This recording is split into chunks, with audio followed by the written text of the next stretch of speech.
anak-anak cerdas dan kreatif, apa kabar nak? Semoga semua dalam kondisi sehat ya. Kembali belajar tematik bersama Teacher Christina Simanjuntak. Sebelum mulai belajar, Teacher minta kamu berdoa dalam hati masing-masing.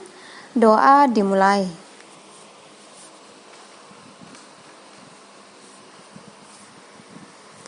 Doa selesai.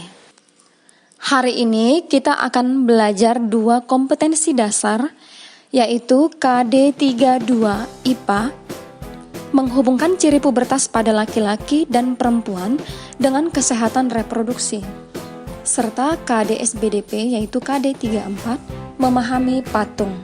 Jadi anak-anak teacher yang cerdas dan kreatif, silahkan dibuka buku kamu nak, kita menggunakan buku penerbit Erlangga ya.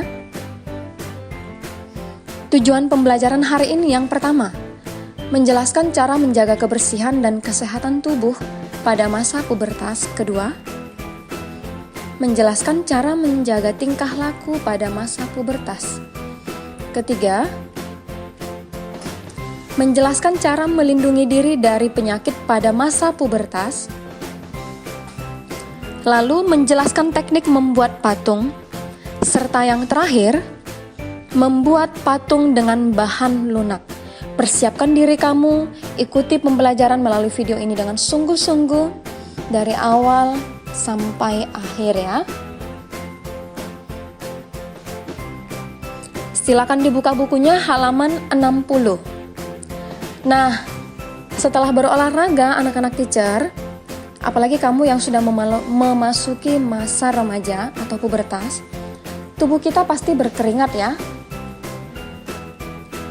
Keringat yang bercampur dengan bakteri pada tubuh dapat menimbulkan bau badan nak.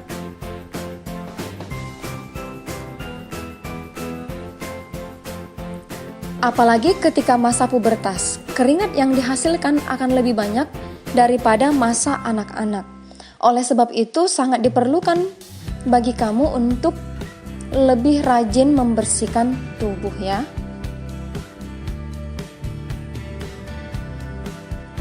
Nah, hari ini teacher minta kamu mengisi tabel yang ada pada halaman 60 tentang cara menjaga kebersihan dan kesehatan tubuh, serta alasan melakukan hal tersebut.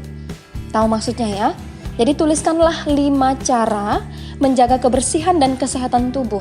Lalu di kolom sebelahnya, tuliskan alasan kamu melakukan kegiatan tersebut.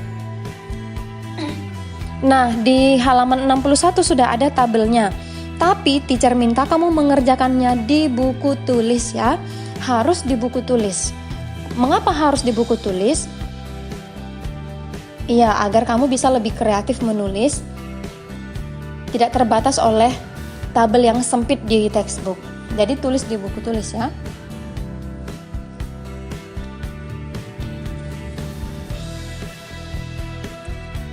Nah, sekarang mari kita lihat cara melindungi diri dari penyakit pada masa pubertas.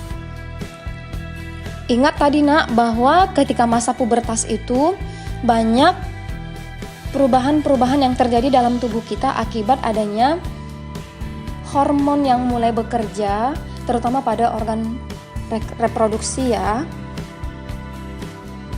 Mari kita perhatikan cara melindungi diri dari penyakit pada masa pubertas. Jadi salah satu persiapan yang dilakukan dalam menghadapi masa pubertas yaitu menjaga kesehatan reproduksi agar terhindar dari penyakit.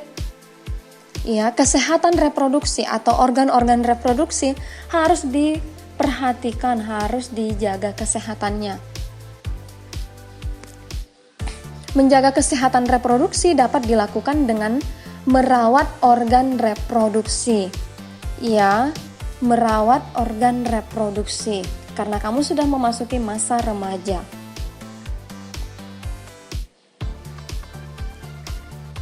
Tetapi ingat bahwa perawatan kesehatan pada laki-laki dan perempuan ada persamaannya tetapi juga ada perbedaannya.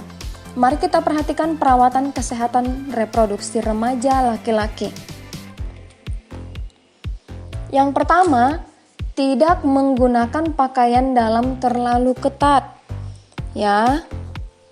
Ini tidak baik bagi kesehatan reproduksi. Lalu yang berikutnya adalah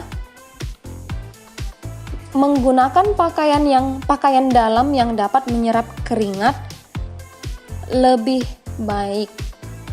Oke. Karena jika pakaian dalam lembab akan menyebabkan muncul jerawat. Maksud teacher adalah muncul jamur dan bakteri. Nah, hal ini bisa menyebabkan penyakit. Jadi, gantilah pakaian dalam paling sedikit 2 kali sehari. Kemudian, mandi secara teratur pada pagi dan sore hari. Jangan malas mandi ya. Meskipun kamu berada di rumah saja, apalagi selama belajar daring, tetap harus mandi teratur pagi dan sore hari. Kemudian, membersihkan tubuh dengan air bersih dan air mengalir ya. Yang kelima, menjalankan pola hidup sehat seperti mengonsumsi makanan bergizi serta rutin berolahraga. Berolahraga itu tidak harus pergi ke tempat-tempat gym ya atau tempat fitness, tidak. Kamu bangun pagi saja, kamu melakukan gerakan-gerakan sederhana di luar rumah sambil menghirup udara pagi. Atau kamu bersepeda atau mungkin naik sepatu roda, itu juga sudah termasuk berolahraga ya. Lalu bagaimana dengan remaja perempuan? Mari kita lihat perawatan kesehatan reproduksi pada remaja perempuan. Yang pertama, mandi secara teratur pada pagi dan sore hari, sama tadi ya, pada laki-laki juga. Kemudian mengganti pakaian dalam paling sedikit 2 kali sehari ya. Yang ketiga, bersihkan tubuh dengan air bersih dan mengalir. Kemudian menghentikan kebiasaan menahan buang air kecil. Nah, maksudnya adalah seperti ini, Nak. Jika sebelum-sebelumnya kamu kadang-kadang mau menahan buang air kecil karena misalnya malas nantilah, atau mungkin lagi sedang melakukan kegiatan, nanti saja buang air kecil ya. Tetapi pada saat masuk remaja harus dihentikan kebiasaan itu. Jika kamu hendak buang air kecil, maka langsunglah buang air kecil, oke? Yang terakhir, menjalankan pola hidup sehat. Sama seperti tadi, yaitu mengkonsumsi makanan bergizi dan berolahraga. Sampai di sini anak-anak teacher bisa paham ya, Nak? Good job, thank you. Nah, sekarang coba kamu perhatikan pada halaman 90.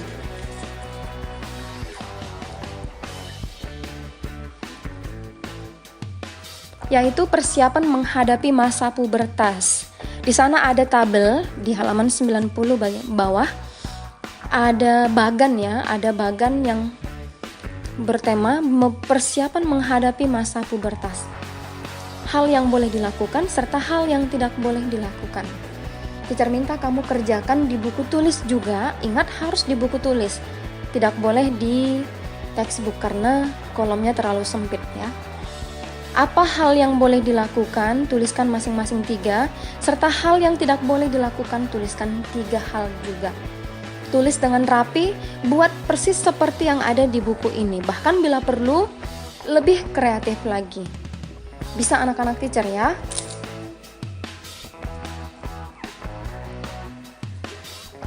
Nah, mari kita perhatikan KD SBDP, KD 34 membuat patung. Sebenarnya ini bukan materi yang baru ya, Nak, karena di tema-tema sebelumnya pun kamu sudah belajar tentang seni rupa, yaitu teknik membuat patung. Oke. Mari kita perhatikan terlebih dahulu jenis-jenis patung. Sudah ya? Kamu boleh buka buku kamu halaman 88-89, oke? Yang pertama adalah patung lengkap, yaitu patung yang menggambarkan manusia secara utuh dan lengkap. Yang kedua, patung dada, yaitu jenis patung yang menampilkan bagian kepala hingga bagian dada saja. Lalu yang ketiga adalah patung torso, yaitu jenis patung yang menggambarkan anggota tubuh tertentu, misalnya bagian kepala saja. Itu namanya adalah patung torso ya.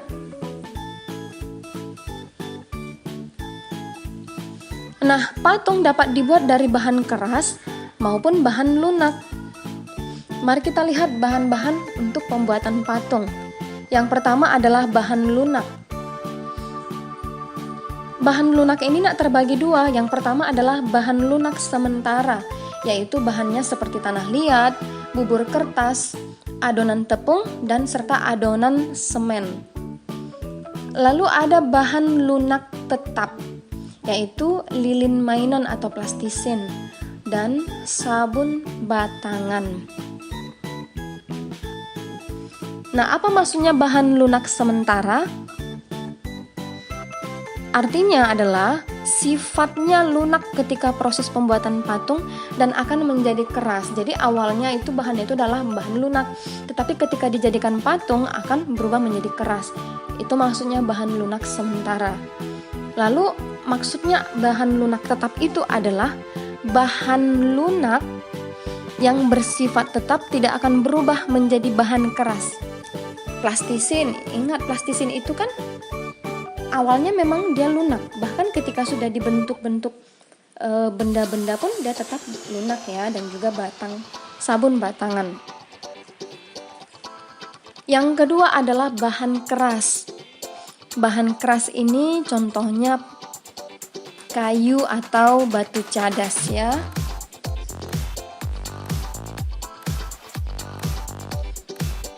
Teknik yang digunakan untuk membuat patung juga tergantung bahan yang digunakan. Mari kita lihat 3 teknik pembuatan patung. Yang pertama, bahan keras.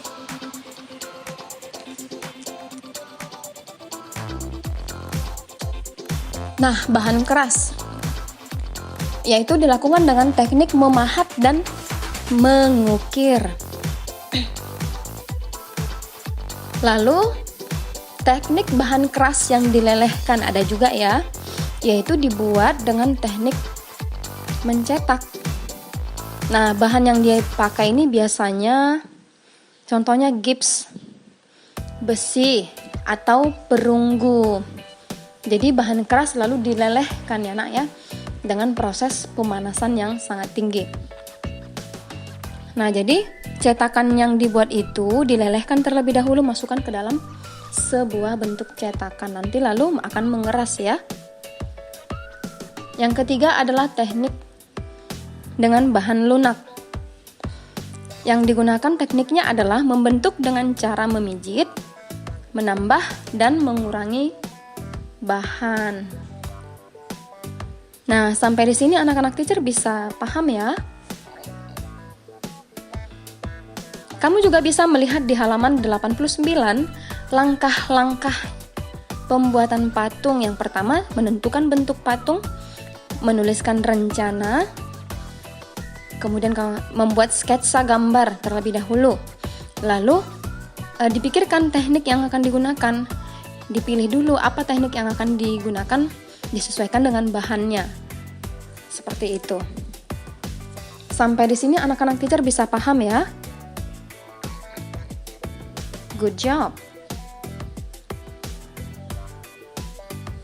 Nah, mari kita coba pelajari membuat patung dengan bahan lunak. Tadi sudah teacher sampaikan ya beberapa contoh bahan lunak itu ya.